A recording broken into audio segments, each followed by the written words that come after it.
নমস্কার, আমার নতুন আরেকটি ব্লগে সবাইকে স্বাগত। আশা করি সকলে সুস্থ আছেন। তো আজকে আবার দুজনে মিলে বেরিয়ে পড়ছি নতুন আরেকটি জায়গা এক্সপ্লোর করতে। অনেক দিন ধরে ফেসবুকে দেখেই যাচ্ছি আর ভাবছি কবে যাব। তো আজকে সকালবেলা হঠাৎ করে আমার হাজব্যান্ডকে বললাম, চলো আজকে একটু এক জায়গায় ঘুরে আসি। তো ওকে দেখালাম জায়গাটা, ফেসবুকের লোকেশানটা দেখালাম। তো বলছে চলো তাহলে বেরিয়ে পড়া যাক। তো এই যে পেট্রোল পাম্পে তেল ভরে আমরা বেরিয়ে পড়লাম আমাদের গন্তব্যস্থলে। আর এসেই দেখুন দার্জিলিং মোড়ে জ্যামে পড়েছি। বুঝতেই পারছেন জ্যামটা কতটা। তারপর সেই আমাদের চেনা রাস্তা, আর সেই চেনা রাস্তা দিয়ে আমরা এগিয়ে চলছি। আর এটা আমার সব থেকে প্রিয় রাস্তা। এরকম রাস্তা তো আমি আগেও বলেছি আমার ভীষণ ভালো লাগে। আর আজকের আকাশটাও ভীষণ সুন্দর হয়ে আছে। তো এই মন্দিরটার হনুমানজির মূর্তি দেখে আপনারা বুঝতেই পারছেন আমরা কোন দিকের রাস্তাটা ধরেছি বা কোন দিকের রাস্তায় এগোচ্ছি।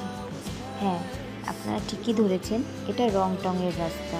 আর এদিক দিয়েই আমাদের গন্তব্যস্থল। আর সেই প্রিয় রাস্তা আমার, ভীষণ ভালো লাগে এই রাস্তা দিয়ে যেতে আমার।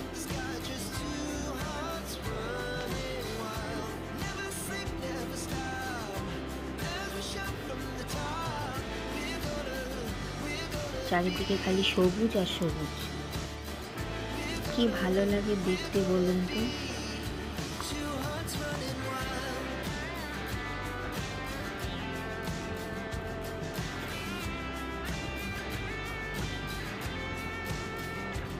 নীল আকাশ আর সবুজ জঙ্গল, এত সুন্দর কম্বিনেশন যে কি বলবো।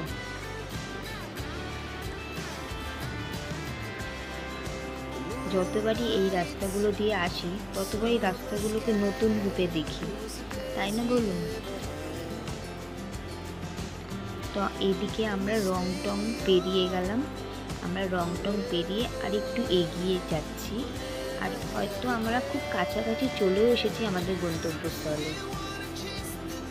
এই যে এখানে আমরা অনেক দিন ধরেই সবাইকে দেখছি আসতে, ফেসবুকে অনেকেই অনেক ভিডিও ছেড়েছে। তো আজকে আমরাও তাই চলে আসলাম হর্নবিল পার্ক। তো এই রাস্তাটা দিয়ে আমরা এসে এইখানে স্কুটিগুলো স্ট্যান্ড করা আছে, ওখানেই আমাদের স্কুটিটাও আমরা স্ট্যান্ড করলাম। আর ওই যে ওদিকে আছে স্কাই ওয়াক। তো আমরা এখানে স্কুটিটা পার্ক করে তারপরে আমরা ওখানেই একটা টিকিট কাউন্টার আছে যেখানে আমরা এখন টিকিট কাটতে যাব।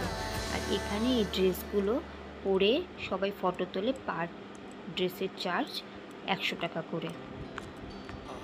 তো এখন আমরা টিকিটটা এখানে কাটতে এসেছি, আর টিকিট কাটা হয়ে গেলে আমরা ঢুকেও পড়ছি, ওখানে চেকিং করা আছে। তো আমরা এখন এখানে ঢুকবো। এই সম্পূর্ণ পার্কটার মধ্যে প্রচুর বসার জায়গা আছে, গাছপালা আছে, সব কিছুই আছে। আর তার পাশেই পোস্টারটা লাগানো ছিল যে ওদের যে নেপালিদের ড্রেস পরে ফটো তোলার, ওদের ট্র্যাডিশনাল ড্রেস পরে ফটো তোলার জায়গাটা যেটা আছে সেটা ওই পাশেই করা আছে, ওখানেই তুমি ড্রেস পরে ফটো তুলতে পারো।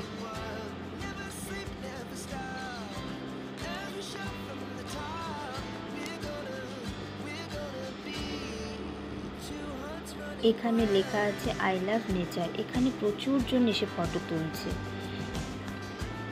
আর চারপাশটা করেছেও ভীষণ সুন্দর। বসার জায়গাগুলো ভীষণ ভালো, কিন্তু এত গরম ছিল সেদিন আর এত রোদ ছিল যে কি বলবো। আর এই দোলনাগুলো নর্মাল দোলনা, কিন্তু সাজানোর পর দোলনাগুলোকে এত সুন্দর লাগছিল দেখতে যে আমার ভীষণ বসতে ইচ্ছা করলো। আমি বললাম যে একটু কিছুক্ষণের জন্য দোলনাটা দুলে নিই।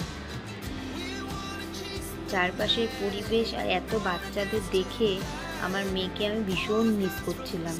ও এখন স্কুলে আছে, তো মনে হচ্ছিল কেন ওকে নিয়ে আসলাম না। তো একদিন পরে ওকে নিয়ে আসতে হবে। কারণ ও যদি দেখে আমি এখানে এসেছি ও ভীষণ রেগে যাবে। তাই আমরা আর বেশিক্ষণ থাকলামই না এখানে, ওর জন্য ভীষণ মন খারাপ করছিল।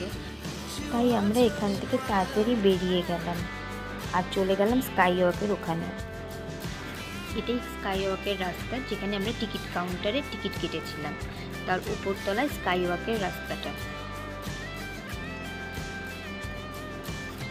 তো অনেকটাই উঁচু আর অনেক সিঁড়ি আছে, ঘুরিয়ে ঘুরিয়ে উঠতে হয়।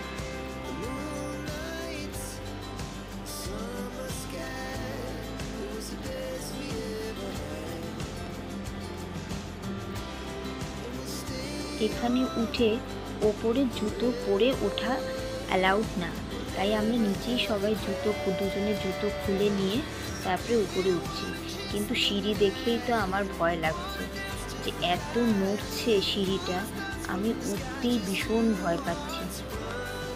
আর উপরে উঠে এই কাচে পা দেওয়ার মতন অবস্থা আমাদের ছিল না, এতটাই তাপ ছিল পা এই কাচগুলোতে, রোদের তাপ ভীষণ গরম ছিল এই কাচগুলো, মানে আমি পা দিচ্ছি পা পুড়ে যাচ্ছে।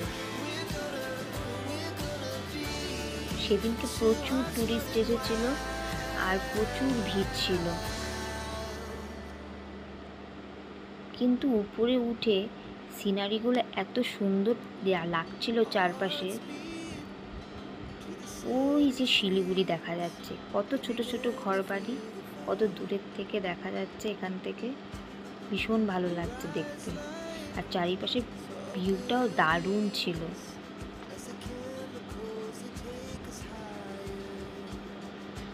কিন্তু এখানে বেশিক্ষণ আর থাকা যাচ্ছিল না, কারণ প্রচণ্ড তাপ ছিল। তাই আমরা তাড়াতাড়ি এখান থেকে নেমে গেলাম। আর নেমে যাওয়ার সময় এটা এতই হিল ছিল যে আমার ভয়ে পা দুটো থরথর করে কাঁপছে। দেখতে পাচ্ছেন আমি কিভাবে ধরে ধরে নামছি, আমার ভয়ে প্রাণটা মানে শেষ। অনেক কষ্টে আমি ওই সিঁড়ি দিয়ে নেমেছি। নেমে তারপর আমরা এখান থেকে এখন বেরিয়ে যাব।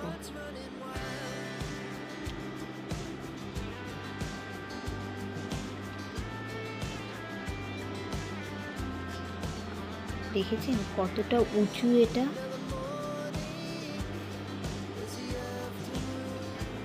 তো আমরা এখন বেরিয়ে যাচ্ছি, তার একটাই কারণ, সেটা হচ্ছে আমার মেয়ের স্কুল ছুটি হয়ে যাবে। আর আমরা যদি এখান থেকে এখন তাড়াতাড়ি না বেরোই তাহলে স্কুল বাস চলে আসবে, আমরা পৌঁছতে পারবো না।